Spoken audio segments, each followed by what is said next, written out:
Have you ever ruined a good smoke with a bad cut? We have. I'm Gordon Mott, the executive editor of Cigar Aficionado magazine. And I'm David Savona, senior editor. We're at the Carnegie Club here today to show you the best way to cut a cigar. Now, there are many ways that you can cut a cigar, but as you know, a bad cut can truly spoil your smoke. But to understand how to avoid those cutting mistakes, you need to know how a cigar is put together.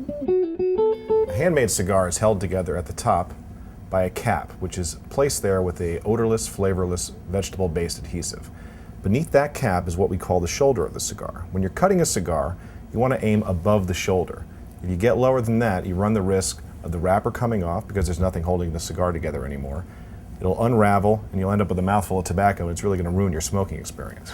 But Dave, it's not just a bad cut that can ruin a cigar. A bad cutter can also. That's right. If you have a cheap, dull cutter with a dull blade, it's going to tear through the wrapper of the cigar rather than slicing it. What you want is a quality cutter with a very sharp blade, kind of like having a sharp knife in your kitchen. It's a tool that'll give you a better result with your cigar.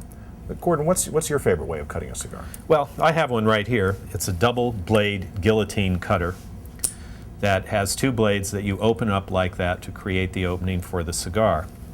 Now, there are a couple of different kinds of cigars on the market in terms of shapes. There are figurados, which include pyramids, torpedoes, and perfectos.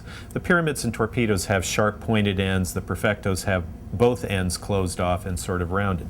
This is a parejo, which is a straight-sided cigar that has the cap and shoulder that Dave was talking about. So what you want to do is find that point on the cigar where the cap comes over the shoulder, and you want to cut above that line that you can see on the cigar.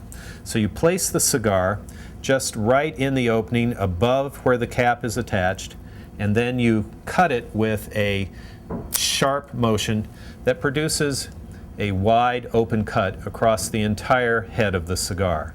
Now at this point, I also will take my finger and just brush off any loose pieces of tobacco that might have been left when you made the cut.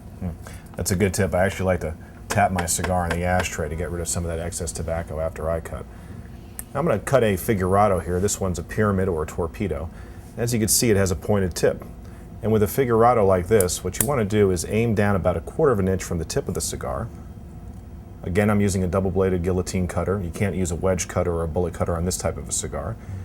Squeeze the cutter together in a sharp motion, taking off that 1/4 of an inch tip. And what I like to do after cutting this type of a cigar is to take a cold taste to test the draw of the cigar. If it's not full enough, I might take just a little bit more to give myself a fuller draw. Better to take too little at first than to take too much.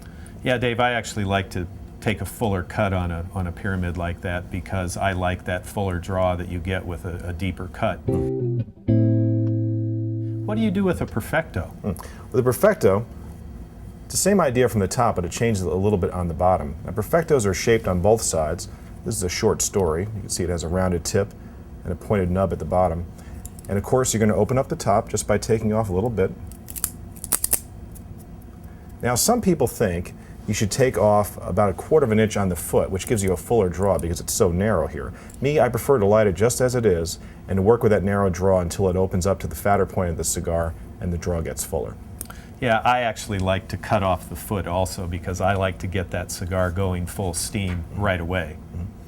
You know, it's funny, all this talk we've had here about cutters, all the people I know in the cigar industry, people who own cigar factories, the thing they do with their cigars more often than not is they use their hands. They pinch off a little bit of the cap with their finger, or even take their fingernail and flick off the entire cap. And it's something I can't do.